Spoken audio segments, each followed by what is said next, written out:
Olá, muito boa noite para todo mundo. Com a pionada já descansada da lida, a fogueira acesa e o cozinheiro fazendo a comida, a comitiva festeira do Terra Viva DBO na TV agora convida os companheiros e companheiras boiadeiros ou não, aqui desta freguesia, para participar da nossa folia violeira e novidadeira, que já vai começando com a apresentação da prosa brideira do dia.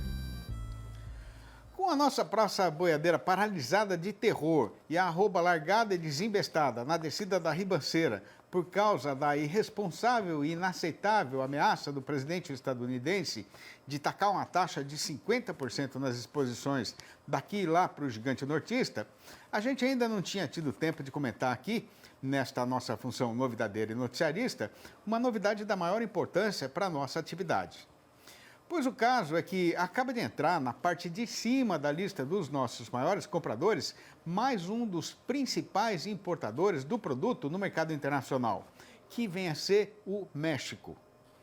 Conforme a amiga pecuarista deve ter recordação, este país da América do Norte abriu a porteira para a carne brasileira em março de 2023, mas só recentemente começou a aumentar as encomendas mais substanciosamente.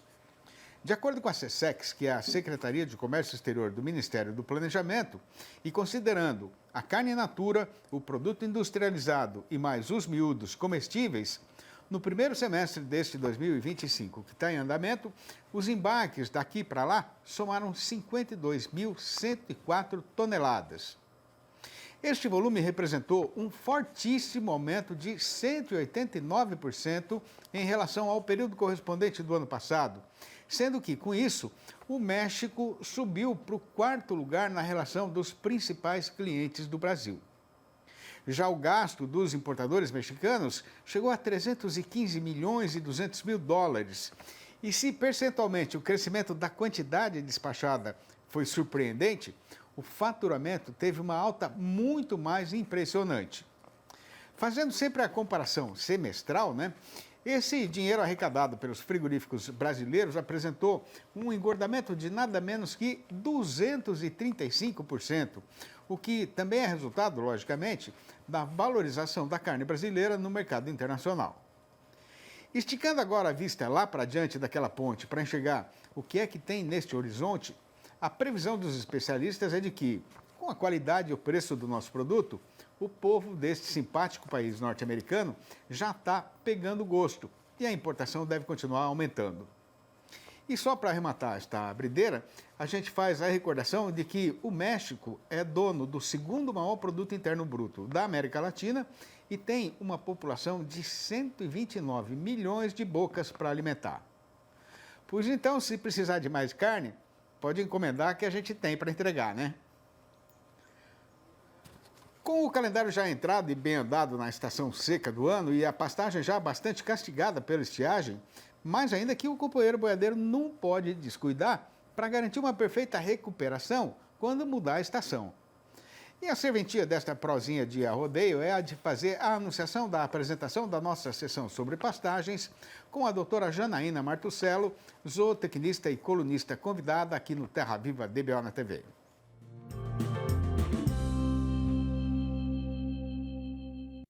E o assunto escolhido para ser tratado no programa de hoje é o que o pecuarista deve levar em consideração na hora de escolher o capim a ser plantado na sua propriedade.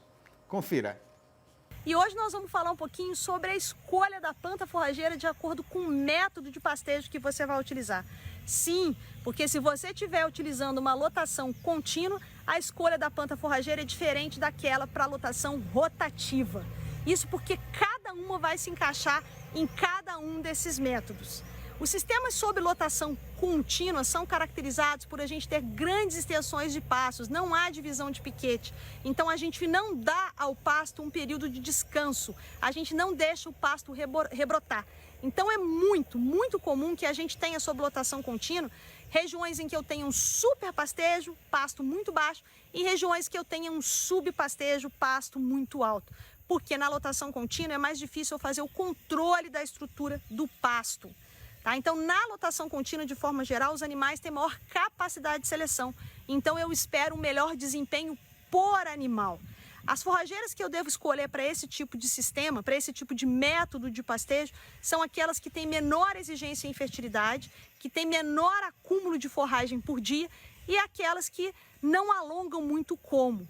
Tá? Então essas forrageiras que têm muito alongamento de talo, como por exemplo as cultivares de pânico máximo, tá? Elas não são recomendadas para sistemas de lotação contínua. Essas plantas forrageiras que têm maior exigência em fertilidade de solo, que têm maior acúmulo de forragem, vão ser recomendadas para o sistema sob lotação rotativa. Então é muito importante que essas plantas que sejam mais indóceis para o manejo, ou seja, as que são mais difíceis de serem manejadas, como por exemplo, mombaça, paredão, miag, tanzânia, a própria MG5 Charaés, são plantas que são mais recomendadas para sistemas sob lotação rotativa, justamente porque esse acúmulo de forragem muito alto, justamente porque esse alongamento de talo muito rápido, vai precisar de um controle maior de estrutura, ou seja, uma taxa de lotação maior para que a gente consiga ajustar esse manejo. Até porque na lotação rotativa, a gente, ao contrário da contínua, vai esperar o maior desempenho dos animais por área, porque eles têm menor capacidade de seleção. Então eu vou ter uma taxa de lotação instantânea muito alta, então eu consigo controlar melhor a estrutura desse pasto. Daí a necessidade da gente trabalhar com essas plantas, né, que tenham maior produtividade. Mas é importante salientar para vocês que, de forma geral, as plantas com maior produtividade, capim mais produtivo, sempre vai ser capim que tem maior exigência em fertilidade do solo. Então, esses sistemas rotativos, né, devem ser conduzidos com plantas forrageiras que respondem muito bem à adubação e que entreguem para a gente aqueles resultados que a gente espera. Por isso é muito importante que a gente se atente à escolha da planta forrageira. Então, se você estiver trabalhando com uma lotação contínua, escolha plantas forrageiras de menor exigência em fertilidade, né, e que exijam menos nível tecnológico, como por exemplo as braquiárias, Braquiária decumbens, Braquiária midico, são forrageiras bastante indicadas para esse tipo de sistema. Capim estrela também pode ser utilizado em lotação contínua. Quando a gente passa para a lotação rotativa, nós vamos escolher essas plantas forrageiras que têm maior produtividade, né, como pânico, as cultivares de pânico, como mombaça, zuri, paredão, quênia, miag, MG5 Charaés, tá? Porque a gente consegue controlar melhor a estrutura desse pasto em sistemas sob lotação rotativa, tá bom, pessoal? Do outro lado do Ribeirão já é o sertão do Laranjinha e lá a gente já vai estar na metade da jornada. De modo então que o melhor é aproveitar esta parada ribeirinha para deixar a boiada descansar, mas já fica a amiga avisada de que não vai demorar nada para a função recomeçar. Aguarde. Impresso ou digital? Se você quer o melhor conteúdo para a pecuária, fique com os dois. Tenha sempre seus exemplares da DBO à disposição, no escritório, na caminhonete ou ao alcance de seus colaboradores na fazenda. DBO é fonte de conhecimento, reportagens de campo, matérias, artigos e análises de mercado. Entre lá na nossa loja no portal DBO e faça sua assinatura impressa e digital ou só digital. O anúncio do delírio tarifário decretado pelo imprevidente, temerário e prepotente presidente estadunidense continua provocando um grande furdúncio não só no setor agropecuário, mas em toda a economia brasileira. Faltando agora só uma semana, contando em dias corridos, para que o injusto castigo prometido entre em vigor e sem ter nenhuma manifestação da parte do gigante nortista no sentido de abrir a porteira para começar uma negociação, para o amigo pecuarista, o caso, então, é de se segurar no banco e se preparar para aguentar o tranco, né? Mas tem uma questão que está merecendo especial atenção dos companheiros e companheiras boiadeiros, que é adquirir a verdadeira dimensão desta trapeira e qual vai ser o seu real significado para o nosso mercado. Pois então, para dar atendimento a esta precisão, a gente convidou para a nossa entrevista do dia o zootecnista Felipe Fabbri, analista da Scott Consultoria, que vai participar da função falando ao vivo pelo computador, diretamente de Bebedouro, aqui no nosso interior paulista. Boa noite, Felipe, mais uma vez. Muito obrigado pela sua costumeira boa vontade para ficar aí no serviço até mais tarde, só para poder prosear com a gente, né? Seja muito bem-vindo, como sempre, aqui no nosso arranjamento eletrônico e internetico.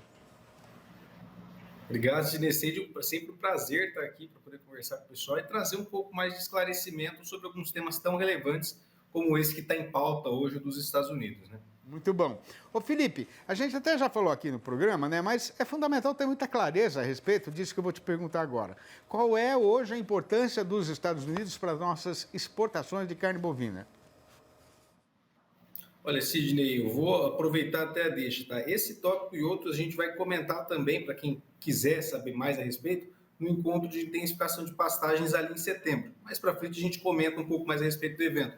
Só para ter uma ideia, Estados Unidos hoje é o segundo principal destino em 2025 da carne bovina exportada pelo Brasil, atrás do mercado chinês. São cerca de 150 mil toneladas de carne bovina exportadas para os norte-americanos, nesse acumulado de 6 meses, contra um acumulado da ordem de 600 mil toneladas, aproximadamente, esses números, tá? Para o mercado chinês. Então, é um mercado hoje relativamente relevante na nossa pauta exportadora de carne bovina. Ô, Felipe, os Estados Unidos fecharam a porteira do seu mercado para carne brasileira lá em 2017 e reabriram em 2022, né? O que foi que aconteceu nesses 3 anos aí mais recentes em que a exportação estava permitida?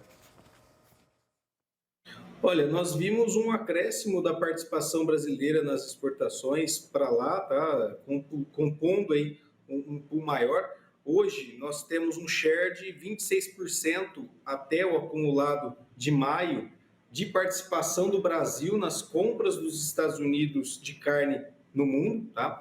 A Austrália ali no segundo lugar, a Austrália acaba sempre tendo essa maior participação, México e Canadá na sequência. Então, são aí os 4 países que representam a maior oferta de carne aos Estados Unidos, ou a maior compra pelos norte-americanos. O que aconteceu? O rebanho local, ele trabalhou com uma redução drástica nos últimos anos, uma intempérie climática muito severa nos Estados Unidos em alguns momentos, também dificultando e aumentando a necessidade de liquidação de fêmeas, e com isso o preço da arroba local ele acabou disparando, tá? E aí, buscando alternativas mais em conta, o Brasil acabou ocupando esse pedaço de mercado significativo hoje na parcela de compra dos norte-americanos, quase 25% aí, vamos colocar essa média hoje que o Brasil tem atuado. E foi aumentando ao longo dos anos, tá? Em 24 nós participamos com 16%, esse ano estamos com 25% e aumentamos desde 2022 essa participação das compras dos norte-americanos com uma carne com um custo bem mais acessível. Ô Felipe, você está falando de preço, né? Pelos preços de hoje, como é que está a comparação entre a arroba lá deles e a nossa aqui do Brasil?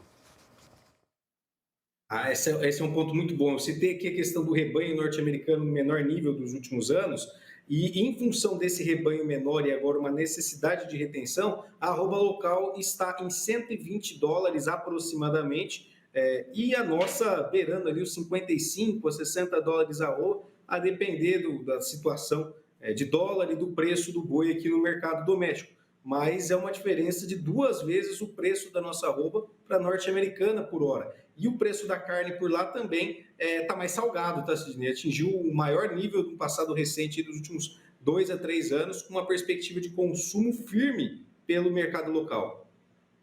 Ô Felipe, além dessa questão da oferta interna muito apertada lá, né? Por que é que não vai ser fácil para os Estados Unidos arrumarem outro fornecedor para pôr no lugar do Brasil? Um ponto muito bom, tá, Sidney? A gente tem um ritmo de produção que não está acompanhando o consumo mundial.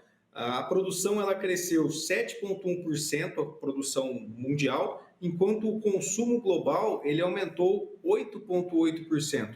Então, nesse contexto, a gente vê uma maior dificuldade de realocação, porque no mundo a produção ela não acompanhou esse ritmo, tá? Então, os Estados Unidos talvez tenham uma certa dificuldade para buscar essa carne no mercado externo. E aí soma isso o fato de que eles taxaram México, ou taxarão, né? México em 30% e Canadá em 35%, que são 2 fornecedores importantes para eles. Então, eles devem buscar mais aonde? Argentina, Uruguai, Paraguai e a própria Austrália. Mas isso infla preço e os outros compradores devem redirecionar a sua busca. O Brasil pode ganhar esses outros compradores aí no meio desse caminho. Se para eles vai ser difícil arrumar outro fornecedor, para a gente vai ser fácil encontrar outros fregueses para comprar a nossa mercadoria, Fábio? Sidney, eu vou dar uma resposta que pode ser impopular, mas sim, nós temos um mercado interno como outro cliente que potencialmente, olhando para segundo semestre, pode e deve ser muito importante no escoamento desse excedente de carne bovina que a gente teria, né, no mercado doméstico. Então, a gente não pode discriminar o mercado interno nos próximos meses. É um mercado que tende a trabalhar com mais demanda, porque o capital deve ficar mais frequente. Tá? Nós estamos com desemprego em baixa, temos a maior renda per capita no ano, e agora no segundo semestre tem um peso menor para a questão das tarifas que incidem para a população, geração de empregos temporários, 13º, então, para o restante do ano, o mercado interno ele tem um potencial muito grande de absorver o que seria aí destinado ao mercado norte-americano. E fora isso, no segundo semestre, ao longo da história, considerando 20, 5 e 10 anos, a exportação ela cresce no segundo semestre em volume. Então, outros compradores também buscam a nossa carne no segundo semestre, que podem ajudar a aliviar essa questão norte-americana. Ô Felipe, eu ia pedir para você falar um pouquinho mais do encontro, né, de intensificação, mas a gente já está em cima da hora. Então, quando é que vai ser? 24 e 25 de setembro, lá em Ribeirão Preto, no Ribeirão Shopping. E para quem quiser saber mais, encontros.scottconsultoria.com.br. Espero todo mundo lá, tá, Sidney? Muito bom, eu quero ir também. Abraço, Felipe, muito obrigado, até a próxima. Abração, até a próxima. Tendo saído na estrada, ainda no frio da madrugada, a boiada já está começando a ficar cansada e aproveitando a nossa chegada nessa beira de rio, a gente vai fazer agora uma parada ligeira e depois da hora do sol a pino, a comitiva volta a buscar seu destino na ali da Marchadeira, deixando para fazer, na parte derradeira da função, a discussão a respeito do caso que está sendo passado com boi gordo no mercado. Assunto que tem hoje a seguinte manchete chamadeira. Com o mercado pecuário amarrado no calendário por causa do prazo de entrada em vigor do delírio tarifário do presidente do gigante nortista e da data de pagamento do salário ao trabalhador brasileiro, que ainda está longe da vista, o comércio de gado está paralisado e a nossa praça boiadeira continua largada na descida da ribanceira. A gente já volta, aguarde. Estamos de volta e a hora agora é complicada, porque boiada engordada no pasto não pode ficar parada nem pode esperar. Mas antes de negociar, a gente vai dar uma passada no mercado para saber o que é que está sendo falado e o quanto vai valer o nosso gado.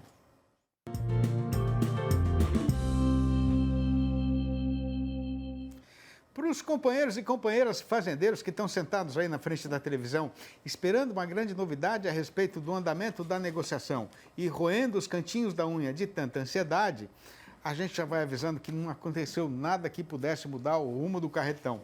E a nossa praça boiadeira continua embicada na descida da ribanceira. De qualquer maneira, não chega a servir de consolação, né?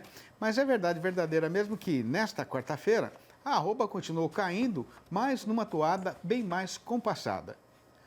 O problema é que o nosso mercado pecuário está empacado por duas questões que estão amarradas no calendário. A primeira, como todo mundo tem bem sabedência, é a extrema violência prometida contra as nossas exportações pelo presidente dos Estados Unidos, na forma de uma inaceitável e injustificável taxa de 50%, que deve começar a valer no dia 1º deste agosto chegante. Sem nenhum sinal de uma negociação para resolver a situação, os frigoríficos que vendem no estrangeiro não estão querendo nem escutar alguém falar de negociada de boiada. Por outro lado, aqui no nosso próprio terreiro, com o mês na sua metade derradeira, o consumidor continua alongado e vasqueiro, esperando o pagamento do próximo salário para voltar a ocupar a gaveta de carne que está vazia na geladeira. Aí, com o vento batendo deste jeito no eito, o comprador de gado está numa grande confusão, porque pode ser que o valentão nortista desista dessa barbaridade ou não. Assim como também pode acontecer de o trabalhador brasileiro voltar a comprar, mas não em quantidade suficiente para mudar completamente a demanda e a cotação aqui no mercado caseiro. No meio da poeira que está turvando a visão na estrada boiadeira, no país inteiro não tem praticamente ninguém querendo vender e menos gente ainda querendo comprar. Pois então, passando o traço e fechando o compasso, no balanço do dia da Scott Consultoria foram registradas mudanças nas cotações só em 8 das 32 regiões pesquisadas em todo o Brasil. Mas repare a companheira fazendeira que um terno de urubus continua assentado na porteira e o resultado foi que em todas essas praças consideradas, a arroba caiu. A lista destas derriçadas foi ponteada por Dourados, no estado de Mato Grosso do Sul, onde a queda foi geral, com o boi sendo rebaixado para R$ 297,00 e a vaca para R$ 277, a prazo e ainda para descontar o fundo rural. Em Belo Horizonte, a capital das Minas Gerais, o tombo foi só do macho, que está saindo agora por R$ 272,00. No sul do estado, ninguém quer pagar pelo boi mais do que R$ 275,00. No oeste da Bahia, a vaca piorou para a mixaria de R$ 237,00. No sul baiano, o fazendeiro está entregando fêmea por R$ 240,00. No oeste do Maranhão, a ventania de Rubadeira quebrou o preço do boi para R$ 265,00 e o da vaca para porcaria de R$ 237. Em Paragominas, no Pará, o macho foi desclassificado para R$ 281,00 e a fêmea para R$ 252. E no Acre, o boi caiu para o absurdo de R$ 235,00. O João Julião comprou do Chico Boiadeiro uma invernada que estava largada e chamou os companheiros para fazer, em muxirão, a roçada do mato para plantar uma roça de feijão. Afiei a foice no ponto de aparar a asa de mosquito, passei na casa do dito e enqueixamos no trieiro com o sol aprumando e alumiando a chapada. E com uma pionada boa de serviço, a empreitada logo estava terminada, e aí o Cício já tinha terminado de assar o capado e o resto do dia foi de cantoria, bateção de pé e alegria. Esta é mais uma das tantas prosinhas e badas que eu fui escrevendo e ajuntando conforme os anos foram correndo, e eu fui conseguindo transformar em poesia um pouco da riqueza e da beleza do dia a dia da nossa lida e da nossa vida no chão do sertão brasileiro. Aí, quando os cadernos foram enchendo, eu fui publicando, um depois do outro, os 4 livros da minha série Versinhos de Caipira, que já correram o país inteiro, levados pela mão dos companheiros e companheiras violeiros, canturinos, dançarinos e recitadores profissionais e amadores. Se alguém quiser comprar um exemplar ou logo a coleção inteira, pode ligar diretamente para mim no telefone 11 98 224 1807. Vou repetir, 11 98224 1807. Ou mandar um e-mail para sidneymastro@uol.com.br. Ou ainda achar meu nome lá no Facebook. E com a recitação deste verso servindo de arremate para a função, a gente anuncia o fim da nossa apresentação e se despede do povo desta freguesia, deixando certo e prometido de voltar com Terra Viva DBO na TV amanhã, às 6h30 da manhã e às 7h25 da noite. Um abraço para todo mundo e até lá então.